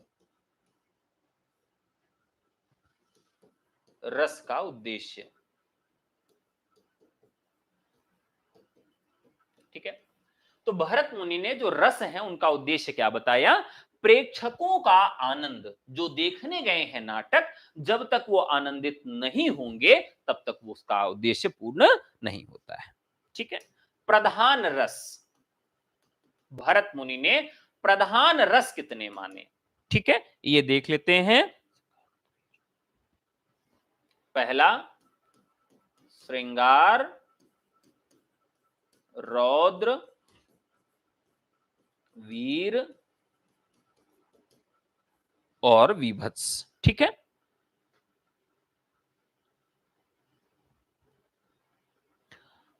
अभी उन्होंने बताया ही था, श्रृंगार से किसकी उत्पत्ति हो जाती है? हास्य की। रौद्र से उन्होंने कहा कि करुण की उत्पत्ति हो जाती है। वीर से अद्भुत की उत्पत्ति हो जाती है, और विभत्स से भयानक की उत्पत्ति हो जाती है। यानी कि उन्होंने कुल रसों की संख्या कितनी मानी? 4 मानी, और उन्हीं 4 रसों से ही बाकी रसों की उत्पत्ति हो गई। यहां पर लिख लेंगे मूल रस, उत्पादित रस, ठीक है। भरत मुनि ने मूल रस कितने माने? तो भरत मुनि ने मूल रसों को माना है कितना? 4। और उत्पादित रसों को कितना माना है? 4। चलिए देख लेते हैं कैसे याद रहेगा। श्रृंगार, श्रृंगार का मतलब है जहां नायक और नायिका के मिलन की बात की जाए और या तो उसके बिछुड़न की बात किया जाए, ठीक है। अब नायक और नायिका मिले और एक दूसरे को गुदगुदी करने लगे तो क्या होगा? हास्य आ जाएगा। इसी तरह से याद रखिएगा, नायक और नायिका मिलेंगे, आपस में अठखेलियां करेंगे तो हंसेंगे ही ना। होता ही यही है कि भाई आप नायक और नायिका हैं तो खुश रहेंगे, आपस में मिलेंगे तो हंसेंगे, अठखेलियां करेंगे, और हंसेंगे इसका मतलब है श्रृंगार से हास्य का जन्म होता है। इस तरीके से इसको हम याद रख सकते हैं। रौद्र से करुण का, रौद्र से करुण का। अब देखिए, जैसे आप बहुत रौद्र रूप धारण कर लीजिए तो आपको तुरंत क्या होगा तो नहीं, लेकिन जैसे जैसे आपका रौद्र रूप उतरेगा वैसे वैसे आप दुखी भी हो जाएंगे। जैसे आप अपने बच्चे के ऊपर एकदम रौद्र रूप धारण कर लिए, आज तुमको मार डालूंगा, कुछ भी हो जाए काट डालूंगा, और फिर धीरे धीरे जब आप साधारण रूप में आते हैं तो बड़े दुखी हो जाते हैं, करुणा आपके अंदर आ जाती है। बताओ बेचारे गदिलवा को काहे मार दिए? प्यारे बच्चे को मैंने क्यों मार दिया? अभी तो नादान है ना। आप मान लीजिए गाय का दूध निकालने गए, गाय ने 2 लात मारा, फिर क्या हुआ? आप एकदम रौद्र रूप हो गए, आज या तो तू रहेगी या तो मैं रहूंगा। मैं गाय को धड़ाधड़ लाठी से पीटने लगे, रौद्र रूप धारण कर लिए, फिर एकदम दुखी होके करुणा में आ गए। करुणा में, अरे यार काहे लिए मार दिए बेचारी, उसको क्या इतना ज्ञान है? तो कहने का मतलब है रौद्र से करुण का जन्म हो गया, श्रृंगार से हास्य का जन्म हो गया, और वीर से अद्भुत का जन्म कैसे होगा? अब देखिए वीरता होती क्या है? वीरता होती है आपके गुरु या आपके देश के प्रति, आपके माता पिता अभिभावक के प्रति किसी ने अगर, जहां जहां भक्ति शब्द है, जहां जहां भक्ति लगा सकते हो, वहां वहां आप रौद्र रूप धारण करोगे। मातृ पितृ भक्ति के लिए आप रौद्र रूप धारण कर सकते हो, ठीक है। आप पत्नी के लिए रौद्र रूप धारण नहीं कर सकते, ध्यान रखिएगा। यहां पर ये मत लगाइए कहिए गुरुजी हमको बताएं कि पत्नी के लिए रौद्र रूप धारण कर सकते हैं, वो गिरा के मारेगी पत्नी, बेटा हमसे कुछ मत कहिएगा। यहां जहां आप रौद्र रूप धारण कर सकते हैं, कहां कहां, सॉरी वीर, मैं उल्टा चला गया, कहां कहां वीरता दिखा सकते हैं, तो जहां जहां भक्ति शब्द आएगा, क्षमा करिएगा फिर से मैं वीर की बात कर रहा था, रौद्र निकल गया मुंह से। तो जहां जहां वीरता दिखा सकते हो, पत्नी से वीरता नहीं दिखा सकते हो, कुटा जाओगे और किसी से बता भी नहीं पाओगे। तो वीरता आप कहां कहां दिखा सकते हैं, जहां जहां भक्ति आएगी, जहां जहां भक्ति शब्द लगा सकते हो। जैसे गुरु भक्ति, तो गुरु की अगर कोई निंदा करेगा तो वहां वीर रस आपके अंदर आएगा। देशभक्ति, राष्ट्र भक्ति, राष्ट्र के प्रति कोई अगर द्रोह करेगा तो वहां आपके अंदर वीरता आ जाएगी। मातृ पितृ भक्ति, उसके प्रति कोई अगर गलत काम करेगा, कुछ अपशब्द बोलेगा, तो वहां पर आपके अंदर वीरता आएगी, ठीक है। तो जहां जहां भक्ति शब्द आप ला सकते हैं, वहां वहां वीरता होगी। और जब वीरता बहुत एक्सट्रीम लेवल पर बहुत आगे निकल जाती है तो बड़ा अद्भुत हो जाता है, ठीक है। अब हुआ क्या कि मान लीजिए कि किसी ने कह दिया कि भैया ऐसा है कि तुम्हारा देश जो है बहुत बेकार है। कोई पाकिस्तानी आ जाए, कह दे तुम्हारा देश गरीब है, तुम्हारे देश में क्या है। अब आपके अंदर इतना ज्यादा वीरता आ गई कि फिर आपने एक थप्पड़ मारा और वो 1 किलोमीटर तक उड़ता उड़ता चला गया। पाकिस्तानी ऐसे उड़ रहा है, खड़ खड़ खड़ खड़ खड़ खड़ खड़, एक थप्पड़ मारे उड़ता हुआ चला गया। इसका मतलब ये हुआ कि जब वीरता जो है बहुत ज्यादा आ जाती है तो अद्भुत रह जाता। अब बाकी जो लोग खड़े थे एकदम दंग, अरे यार ये कैसे हो गया, एक थप्पड़ से एक पाकिस्तानी को 1 किलोमीटर तक आपने भगा दिया। तो जहां पर लोक सीमा से परे कोई एक चमत्कार हो जाए, वहां अद्भुत रस हो जाता है। तो वीरता जब बढ़ जाती है तो वहां पर अद्भुत रस हो जाता है। विभत्स, ठीक है। बीभत्स क्या होता है, मान लीजिए जैसे, अब मान लीजिए आप थोड़ा सा देखिए रूप बीभत्स का। बीभत्स क्या है, तो मान लीजिए कोई जा रहा है घर, तो रास्ते में इसने देखा कि एक कुत्ता मरा पड़ा है, ठीक है। उसकी जो अतड़ी है उसको निकाल के सियार खा रहा है। कह रहा अरे वाह गुरु, आज इतना बढ़िया पार्टी होगी, एकदम मजेदार। जीव जो है उसका कौवा खींच रहा, कह रहा है क्या गजब जीव है, ठीक है। कीड़े बुलबुला रहे हैं, पानी ऐसे ऐसे टपक रहा है, मांस उसका लुथड़ रहा है, कीड़े अलग खा रहे हैं, बुलबुल बुलबुल कर रहे हैं, मवाद अलग से बह रही है, ठीक है। ये सारा रूप जो है उसका आ गया है। तो एक तो ये बीभत्स रूप हो गया। लेकिन अब इसको देख के जब ऐसी अवस्था होती तो आप देख के क्या हो जाते हैं, भयभीत हो जाते हैं, डर जाते हैं, छी। तो बीभत्स का जब रूप बहुत आगे बढ़ जाता है तो वो क्या हो जाता है, भयानक रूप धारण कर लेता है। तो कहने का मतलब ये है कि श्रृंगार से हास्य का जन्म हुआ, रौद्र से करुण का जन्म हुआ, वीर से अद्भुत का जन्म हुआ और विभत्स से भयानक का जन्म हुआ। मूल रसों की संख्या 4 है और इन्हीं से एक एक रस और जन्म लिया। इस तरीके से कुल रसों की संख्या 8 हो गई। भरत मुनि ने 8 रसों की स्थापना की। शांत रस को वो रस के अंतर्गत नहीं रख सकते हैं, नहीं रखते हैं। तो ध्यान रखिएगा, जो शांत रस है, आपसे पूछा जाएगा साथियों कि शांत रस रूप का आश्रित है, रूप का आश्रित है या काव्याश्रित है। गुरु जो इसका सही जवाब दे देगा उसको एक रसगुल्ला भी एकदम गर्मा गर्म भिजवा देंगे उसके घर पे। देखते हैं कितना लोग मेरी क्लास को समझ पाए। अगर आप समझ गए होंगे तो आप मुझे ये जवाब देंगे कि शांत रस जो है वह रूप का आश्रित है या काव्याश्रित है। फटाफट कमेंट करिए जल्दी से।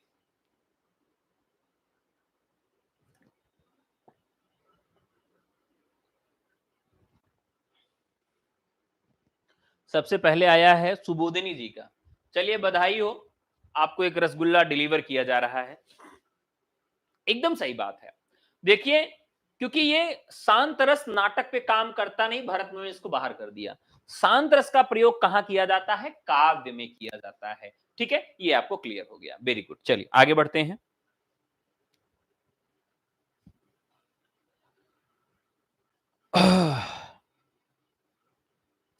भरत मुनि ने वीर रस के भेद भी किए। श्रृंगार के उन्होंने दो भेद किए हैं। श्रृंगार के उन्होंने दो भेद किए। पहला संभोग और विप्रलंभ। ठीक है, इसी तरीके से उन्होंने वीर रस के भी भेद किए। वीर रस के उन्होंने भेद किए युद्ध धर्म दान, युद्ध वीर, धर्मवीर और दानवीर। ठीक है, और उन्होंने अलंकारों की बात की जाए तो चार अलंकार बताए। उपमा, रूपक, यमक और दीपक। उन्होंने केवल चार अलंकार बताए। ठीक है, चार अलंकार बताए। सबको याद करा दूंगा, आपको याद करने की जरूरत नहीं है, मैं भी क्लास में याद करा देता हूं। तीन अर्थालंकार और एक शब्दालंकार, ये जरूर याद रखिएगा। तीन अर्था एवं एक शब्दालंकार।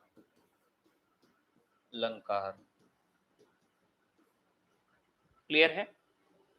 तो उपमा, रूपक, यमक और दीपक। अलंकार उन्होंने कितने बताए? तीन अर्था और एक शब्दालंकार। ठीक है, इतना बता दें। चलिए ठीक है। श्रृंगार, संभोग और विप्रलंभ, माने एक संयोग होगा तो संभोग होगा और अलगाव होगा तो विप्रलंभ होगा। वीरता में युद्ध, धर्म और दान। ठीक है, कैसे याद रखेंगे? तो यहां याद रखेंगे धर्म के लिए।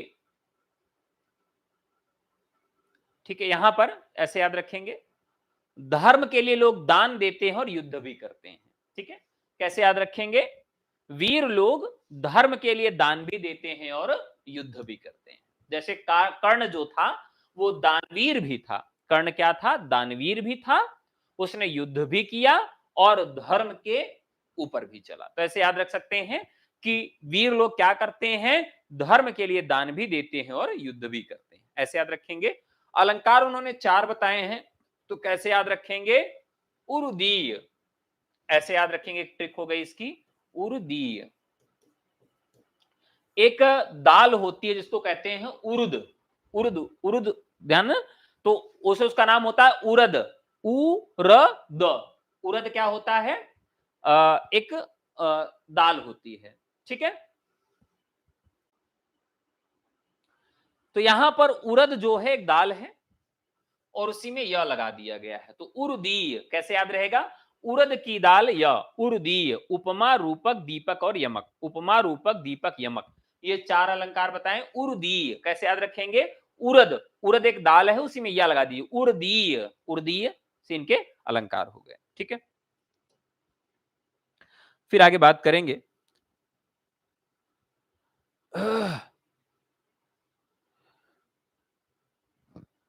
इन्होंने उपमा के 5 भेद किए हैं। ये कई बार पूछा गया है। 5 भेद किए हैं, कौन कौन से? तो पहला भेद इन्होंने किया प्रशंसा, निंदा, निंदा, कल्पिता, कल्पिता, सदृशी, सदृशी और किंचित सदृशी। किंचित सदृशी। ठीक है, तो यहां से भी प्रश्न पूछा जाता है कि भरत मुनि ने उपमा के कितने भेद किए हैं। तो भरत मुनि ने उपमा के कितने भेद किए साथियों? तो उन्होंने उपमा के 5 भेद किए हैं। यहां से प्रश्न पूछा गया है। ठीक है, भरत मुनि ने 10 काव्य गुण बताए हैं। कौन कौन से? श्लेष, प्रसाद,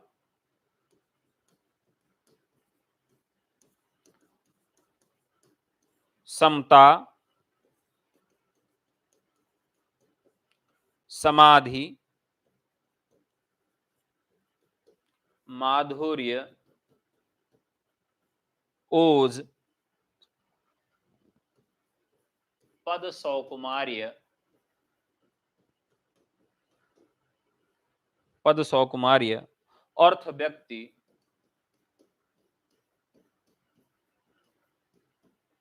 अर्थ व्यक्ति, उदारता,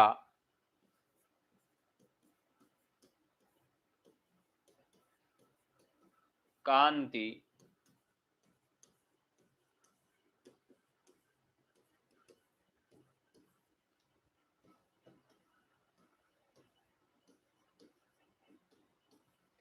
एक मजेदार बात यह है कि ये 10 नाम आपको याद रखने जरूरी नहीं है, क्योंकि यहां से प्रश्न पूछा जाता है कि इन्होंने काव्य के गुण कितने माने हैं। बस इनकी संख्या आपको याद रखना है, बाकी याद करने की जरूरत नहीं है।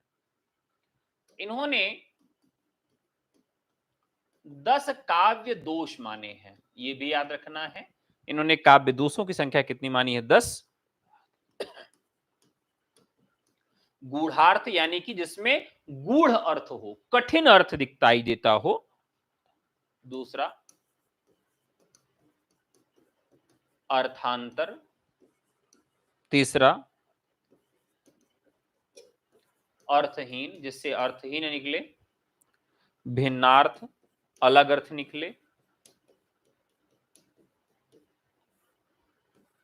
पांचवा, एकार्थ, एक अर्थ जिसमें निकले। अभिप्लुतार्थ,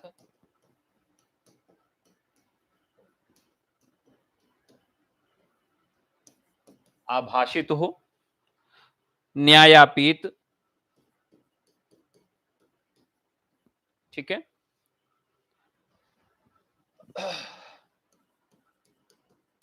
ये सब मैं डिफाइन करके अलग से लिखाऊंगा, क्योंकि ये सब आएगा आपके लिए, तो उसके लिए आपको टेंशन लेने की जरूरत नहीं है। विषम, विषम,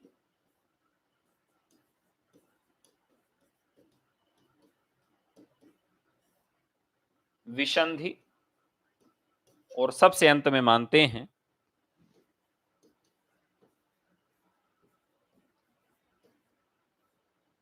शब्दच्युत। ठीक है, तो इन्होंने साथियों ये 10 काव्य दोष माने हैं और 10 वो जो माने वो मैंने बता दिया। नेक्स्ट है 49 भाव माने हैं, जिसके लिए इन्होंने संचारी की संख्या 33, 8 स्थाई, धन 8 सात्विक। तो भावों की संख्या इन्होंने कितनी मान ली? 49 मान ली है।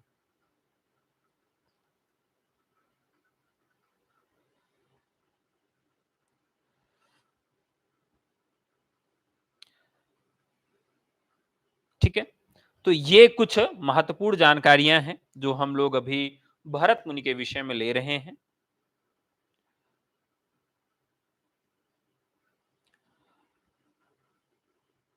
अब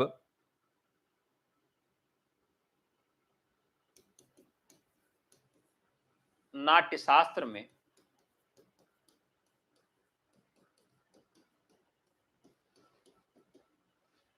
काव्य की आलोचना नाट्यशास्त्र में काव्य की आलोचना जो भरत मुनि ने किया है वह वाचिक अभिनय के प्रसंग में किया है। यहां सभी आचार्यों का एक प्रोफाइल बना दे रहे हैं, जो महत्वपूर्ण चीजें हैं उनको हम इसमें ऐड ऑन कर दे रहे हैं। और लगभग चीजें हमने देख लिया, बाकी इनके विषय में डीपली पढ़ेंगे जब हम नाट्य शास्त्र पढ़ेंगे। एक एक अध्याय में आपको बताएंगे कि पहले अध्याय में क्या है, दूसरे में क्या है, तीसरे में क्या है, चौथे में, इस तरह से जो जो महत्वपूर्ण अध्याय हैं उन अध्यायों के विषय में आपसे हम चर्चा करेंगे। साथियों, ये नया टॉपिक है, इस नए टॉपिक से चाहें तो आप हमारे बैच में जुड़ सकते हैं। UP assistant professor, TGT, PGT, LT grade, GIC प्रवक्ता और KVS, NVS, EMRS, Uttarakhand LT grade, डीट+बी, झारखंड, किसी भी राज्य के अगर शिक्षक भर्तियों की तैयारी कर रहे हैं हिंदी विषय से, तो टीचर्स एकेडमी में आप सबका स्वागत है। काव्यशास्त्र आपको रटना नहीं पड़ेगा, ये वादा है मेरा। कक्षा में ही आपको सब कुछ याद करा दूंगा और आपको भूलेगा नहीं। बस आप मेरे साथ पूरा समय बिताइए और 100% आपको लगेगा कि आप जो भी पढ़ रहे हैं वो क्लास में याद हो जा रहा है। और काव्य शास्त्र से आपका एक भी प्रश्न गलत नहीं होगा, ये भी वादा है। तो चलिए हमारा नंबर नोट कर लीजिए। नंबर है 96 28 95 92 37। या टीचर्स एकेडमी का जो हमारा एप्लीकेशन है, गूगल प्ले स्टोर से डाउनलोड कर सकते हैं, वहां से भी आप जुड़ सकते हैं हमसे। या आप हमारे फ्री टेलीग्राम ग्रुप पे जुड़ना चाहें, जिसमें हम लोग क्विज कराते रहते हैं और विभिन्न सूचनाएं देते रहते हैं, वीडियोस देते रहते हैं आपको, तो वो आपको डिस्क्रिप्शन में लिंक के माध्यम से वहां से भी आप जुड़ सकते हैं। या आप चाहते हैं तो हमें व्हाट्सएप करके भी यहां से लिंक प्रोवाइड करवा सकते हैं। तो साथियों, आज के लिए इतना ही। आपको ये क्लास कैसी लगी कमेंट करके जरूर बताइएगा। कल फिर आप सबके सामने उपस्थित होगा, लेकिन कल की क्लास जो होगी वो मॉर्निंग में होगी। ठीक है, कल की क्लास जो होगी साथियों वो मॉर्निंग में होगी, इवनिंग में कल क्लास नहीं होगी। ठीक है, कल की क्लास कब होगी? मॉर्निंग में होगी। तो कल मॉर्निंग में आप सबसे पुनः मुलाकात होगी। और आज के लिए इतना ही। मॉर्निंग में 9:30 से 10 के बीच में, नहीं सॉरी 10:10 पे कर लेते हैं। तो कल 10:10 AM पे कर लेते हैं क्लास। 10:10 से आप सबकी क्लास होगी। तो आइए, स्वागत रहेगा मॉर्निंग के क्लास में। इसी पार्ट को, दूसरे पार्ट को हम सब शुरू करेंगे। सुबोधनी जी, अब याद रहेगा, घबराइए नहीं। काव्यशास्त्र को इस बार अच्छे से पढ़िए, सब याद हो जाएगा, कोई दिक्कत नहीं है। ठीक है, एक बार हमसे पढ़ के देखिए, फिर से निश्चित तौर पे याद हो जाएगा। ठीक है, तो चलिए आज के लिए इतना ही। धन्यवाद।